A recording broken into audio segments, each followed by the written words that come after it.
প্রিয় ছাত্রছাত্রী, আশা করি তোমরা সবাই ভালো আছো। চলো ক্লাস 11 সেমিস্টার 1। ওকে, তো তোমাদের এডুকেশন শিক্ষাবিজ্ঞান সাবজেক্টটি রয়েছে তোমাদের এই ভিডিওটি পর্ব 2। এর আগে আমরা পর্ব 1 দিয়েছিলাম, তো যারা দেখোনি ওখানে প্লে লিস্টটা দেখে নাও, ঠিক আছে, বা ভিডিও ডিসক্রিপশনে আমি লিঙ্ক দিয়ে দেবো, সেখান থেকে তোমরা দেখে নিতে পারবে। তোমরা সেই ভিডিওটা দেখলে ওভারঅল একটা বিস্তারিত আলোচনা বুঝতে পারবে কিভাবে অনলাইনে যুক্ত হবে, ঠিক আছে। তো তোমরা যারা অনলাইনে পড়াশোনা করতে চাইছো, ঠিক আছে, তো তোমাদের সেখানে সেই ভিডিওতে বলা রয়েছে কত টাকা, তো তোমরা একটু দেখে নেবে, ঠিক আছে। মাসে 60 টাকা, শুধুমাত্র মাসে 60 টাকা, প্রায় প্রতিদিন তোমরা ক্লাস পেয়ে যাবে এবং অফলাইন অনলাইন দুটোই পেয়ে যাবে। এবং নোটস যারা ক্লাস অ্যাডমিশন নিয়েছো, তো তোমরা তো নোটস পাবেই, ঠিক আছে। এবং যারা অ্যাডমিশন নাও না বা নেবে না ঠিক করেছো, তোমরা নোটস কিনতে চাইলে অবশ্যই যে কোনো বিষয়ের উপরে নোটস তোমরা পেয়ে যাবে। ভিডিও ডিসক্রিপশন ফলো করো, সেখানে সমস্তগুলো লিঙ্কগুলো দেওয়া রয়েছে। ওকে, তো সামান্য একটা ফর্ম ফিল আপ করতে হবে, সেখানে তোমরা কিন্তু পেয়ে যাবে অ্যাডমিশনের জন্য অথবা নোটস কেনার জন্য। তো ডিসক্রিপশান ফলো করো, দেখে নাও। চলো, আজকের ভিডিওটি ছোট্ট ভিডিও, তাই রিকোয়েস্ট করবো এই ছোট্ট ভিডিওটি তোমার বন্ধু বান্ধবদের মধ্যে শেয়ার করো, সবাইকে দেখার সুযোগ করে দাও। পরবর্তী সেমিস্টারে অবশ্যই তোমার এই একমাত্র চ্যানেল অল টিপস পিএম, এটি স্কুল কলেজ বিশ্ববিদ্যালয় প্রত্যেকটি ছাত্রছাত্রীর অনলাইন অফলাইন ক্লাস নেওয়া হয়, নোট সাজেশান টিপস সমস্ত কিছু রয়েছে। তো তোমরা চ্যানেলটা একবার ঘুরে এসো, তাহলেই বুঝতে পারবে। চলো প্রশ্ন উত্তরে সরাসরি চলে আসি। দেখো, ইউনিট 2 অর্থাৎ আজকের এই ভিডিওটির দ্বিতীয় পর্ব। এই অধ্যায়ের নাম থাকছে শিক্ষার ভূমিকা, শিক্ষার বিভিন্ন রূপ। ওকে, তো কোশ্চেন অ্যান্সার। অনলাইন অফলাইন পড়ানো হয়, সমস্ত বিষয়ে নোট সাজেশান অ্যাভেলেবেল রয়েছে, তোমরা কন্ট্যাক্ট করতে পারো। ওকে, তো ভিডিও ডেসক্রিপশনেও তোমরা কমেন্টে বা ভিডিওতে যে কোনোভাবে তোমরা যোগাযোগ করতে পারো। চলো, প্রথম যে প্রশ্ন রয়েছে, আমরা দেখি সময় নষ্ট না করে সরাসরি প্রথম থেকে শেষ পর্যন্ত দেখবে। আর ভিডিও কোয়ালিটি বা অর্থাৎ ভিডিও ছবি বা লেখাগুলো যদি তোমার মনে হয় পরিষ্কার নয়, তাহলে একটু তোমরা ভিডিও কোয়ালিটি উপরের দিকে দেখবে, ভিডিও কোয়ালিটি, ঠিক আছে, একটু বাড়িয়ে দেখবে, তাহলে তোমরা পরিষ্কার দেখতে পাবে। প্রথম প্রশ্ন হলো যে ভারতে স্কুল শিক্ষার জন্যে পাঠ্যপুস্তক বিকাশ ও প্রকাশের জন্যে কাজ করে। এই যে 4টে অপশান থাকবে, ঠিক আছে, তো তোমাদের ওএমআর শিটেও কিন্তু আমি তোমাদের দিয়ে দেবো, ঠিক আছে। গোল করতে হবে, ওএমআর শিট নিয়ে একটা ভিডিও রয়েছে, দেখে নেবে, প্লে লিস্টে আছে। এইভাবে কিন্তু যেটা সঠিক, 4টা যেটা সঠিক সেটা তোমাকে গোল করতে হবে, ঠিক আছে। ওকে, বোঝা গেল আশা করি। আর ওএমআর শিটটা আমি প্রথম ভিডিওতে দেখিয়ে দিয়েছিলাম, বা তোমরা আমাদের ভিডিও ডেসক্রিপশনে দেখো, ওএমআর শিট ডাউনলোড বলে একটা অপশান আছে, সেখানে লিঙ্কে ক্লিক করে ওএমআর শিটটা ডাউনলোড করে নেবে। কারণ ওএমআর শিটটা হচ্ছে তোমার ওখানে তোমাকে পরীক্ষা দিতে হবে, ঠিক আছে, গোল করতে হবে।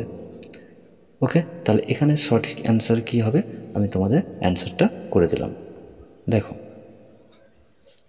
সঠিক অ্যান্সার এখানে হয়ে যাচ্ছে সি, অর্থাৎ NCERT।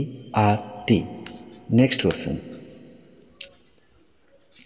পরবর্তী প্রশ্ন দেখো, 2 নম্বর প্রশ্ন বলছে যে ভারতের রাজ্য স্তরে শিক্ষা পরিকল্পনা এবং পাঠ্যক্রম উন্নয়নের জন্যে দায়ী সংস্থাটি হলো, ঠিক আছে, ইউজিসি, SCERT, ঠিক আছে, বিতে রয়েছে NCERT এবং ডিতে রয়েছে NCTE। এখানে তোমাদের সঠিক অ্যান্সার হয়ে যাবে তোমাদের সি হচ্ছে সঠিক অ্যান্সার। ওকে, নেক্সট কোশ্চেন দেখো। নেক্সট কোশ্চেন, ভারতের SCERT এর মূল উদ্দেশ্য কি? মূল উদ্দেশ্য জানতে চাওয়া হয়েছে। ছবিটা দেখে তোমরা অ্যান্সার নিতে পারছো যে শিক্ষার মান বৃদ্ধি করা, ঠিক আছে, শিক্ষার মান বৃদ্ধি করা।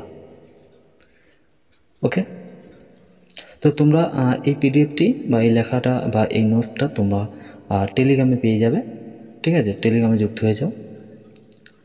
চলো নেক্সট কোশ্চেন। নেক্সট কোশ্চেনে দেখো, কোশ্চেন নাম্বার 4, ইউজিসি ইউজিসি প্রাথমিকভাবে যে ধরনের শিক্ষা প্রতিষ্ঠানে অনুদান প্রদান করে তা হলো বিদ্যালয়, বৃত্তিমূলক প্রশিক্ষণ কেন্দ্র, গবেষণা প্রতিষ্ঠান, কলেজ ও বিশ্ববিদ্যালয়। তো কলেজ ও বিশ্ববিদ্যালয় এটি কিন্তু তোমাদের সঠিক অ্যান্সার, ডি হচ্ছে সঠিক অ্যান্সার। ওকে, কলেজ আর বিশ্ববিদ্যালয় তোমাদের কিন্তু অনুদান দিয়ে থাকে, কলেজ আর বিশ্ববিদ্যালয় ইউজিসি। ওকে, ইউজিসিটা কি? এখানে দেখো ইউজিসি, আমি পাশে তোমাদের ছবি দিয়ে দিয়েছি বোঝার সুবিধার জন্য। ইউজিসি হচ্ছে একটা ইউনাইটেড গ্র্যান্ট কমিশন, ঠিক আছে? তো এটা হচ্ছে তোমার সমস্ত কলেজ এবং বিশ্ববিদ্যালয় এর আন্ডারেই কাজ করতে হয়, অর্থাৎ ইউজিসির নিয়ম মেনে বা ইউজিসির গাইডলাইন্স অনুযায়ী কলেজ ও বিশ্ববিদ্যালয়গুলো চলে বা পরিচালিত হয়। নেক্সট প্রশ্ন দেখো, SLC এর পুরো নাম কি? ঠিক আছে, এখানে স্কুল লেভেল সার্টিফিকেট, ডি হচ্ছে সঠিক অ্যান্সার। ঠিক আছে, ডি হচ্ছে সঠিক অ্যান্সার। পরবর্তী প্রশ্ন 6 নম্বর প্রশ্ন দেখো, ভারতীয় শিক্ষা ব্যবস্থায় ইউজিসির প্রাথমিক দায়িত্ব হলো। ইউজিসি আমরা একটু আগেই দেখলাম, ঠিক আছে? ইউজিসি একটু আগেই আমরা কিন্তু দেখেছি, বিস্তারিত জানলাম ইউজিসি। তাহলে এখানে তোমরা অ্যান্সার দেওয়ার চেষ্টা করবে, ঠিক আছে? তাহলে স্কুলের পাঠ্য বই দান করা, ঠিক আছে? যেহেতু ইউজিসিটা স্কুলের নয়, এটা হচ্ছে কাদের? এটা হচ্ছে কলেজ আর বিশ্ববিদ্যালয়। তাহলে শিক্ষক প্রশিক্ষণ কার্যক্রম পরিচালনা করা, ঠিক আছে? বিশ্ববিদ্যালয়ের ডিগ্রি স্বীকৃতি প্রদান করা, হ্যাঁ এটাও হবে, কিন্তু গবেষণা ও উদ্ভাবন প্রচার করা, ডিটা হচ্ছে তোমার সঠিক অ্যান্সার। নেক্সট কোশ্চেন দেখো, প্রশ্ন নম্বর 5। ও আচ্ছা, প্রশ্ন নম্বরটা একটু মিসিং রয়েছে, ঠিক আছে? যেহেতু এর আগে আমরা 6 নাম্বারে অ্যান্সার দিয়েছি, ইউজিসি প্রাথমিক দায়িত্ব, ঠিক আছে? তো এটা হচ্ছে 7। যাই হোক, প্রশ্ন দাগ নম্বরটা একটু মিসিং রয়ে গেছে। ওকে, তো যাই হোক, এটা 5 আছে, এটা 6 হবে, ঠিক আছে?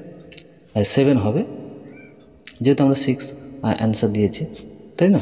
চলো তাহলে দেখে নাও, নিয়ন্ত্রিত শিক্ষায় পাঠ্যক্রম আগে থাকে, প্রশ্নগুলো বুঝতে হবে। নিয়মিত শিক্ষায় পাঠ্যক্রম আগে থাকে, লিপিবদ্ধ থাকে, প্রণয়ন করা থাকে, নির্দিষ্ট করা থাকে, আলোচনা করা থাকে। যেহেতু এখানে নিয়ন্ত্রিত শিক্ষা বলা হয়েছে, তার পাঠ্যক্রম মনে হচ্ছে তোমার পাঠ্যসূচি, ঠিক আছে? তো পাঠ্যসূচি তো কী করা থাকবে? পাঠ্যসূচি আগে নির্দিষ্ট করা থাকবে, অর্থাৎ এখানে সঠিক অ্যান্সার হচ্ছে সি হচ্ছে সঠিক অ্যান্সার, নির্দিষ্ট করা থাকে। ওকে, তো চলো কোশ্চেন নাম্বার 7, অর্থাৎ কোশ্চেন নাম্বার 8, এখানে 6 রয়েছে, ঠিক আছে? কোশ্চেন নাম্বার 8-এ দেখো, যুগের সঙ্গে পরিবর্তনের পরিপ্রেক্ষিতে শিক্ষাকে কটি শ্রেণীতে ভাগ করা যায়? ঠিক আছে, তো দেখো লার্নিং এখানে কটি শ্রেণীতে ভাগ করা হয়েছে? শিক্ষাকে 4 ভাগে। ওকে, উত্তর হবে বি, 4 ভাগে। ওকে, তো তোমাদের কিন্তু এই ভিডিওতে যে প্রশ্নগুলো তুলে ধরা হয়েছে, এগুলো মূলত তোমাদের পরীক্ষার ফাইনাল পরীক্ষার দিকে তাকিয়ে অধ্যায় ভিত্তিক সবচেয়ে সেরা প্রশ্নগুলো তুলে ধরা হয়েছে। ওকে, দেখো নেক্সট প্রশ্ন, তাহলে 9 নম্বর প্রশ্ন। ওকে, দেখো, বিদ্যালয় হলো সমাজের একটি ক্ষুদ্র সংস্করণ, এই কথাটি কার উক্তি? Vivekananda, Rabindranath, Rousseau, John Dewey. Okay, তাহলে এখানে সঠিক অ্যান্সার কী হবে? সঠিক অ্যান্সার হবে D, John Dewey. John Dewey হচ্ছে এই কথাটি বলেছিলেন যে বিদ্যালয় হলো সমাজের একটি ক্ষুদ্র সংস্করণ। নেক্সট আজকের লাস্ট প্রশ্ন 10 নম্বর প্রশ্ন দেখো, শৈশব থেকেই শিশুকে সুঅভ্যাস গঠনের শিক্ষা দেয়। ঠিক আছে, তার পরিবার, এটা একদম ইজি প্রশ্ন। ঠিক আছে, সি হচ্ছে সঠিক অ্যান্সার, পরিবার। তো এই ছিল তোমাদের 10টি প্রশ্ন, এই অধ্যায় থেকে সবচেয়ে সেরা সেরা গুরুত্বপূর্ণ প্রশ্ন। ঠিক আছে, এবং এটি হচ্ছে পর্ব 2।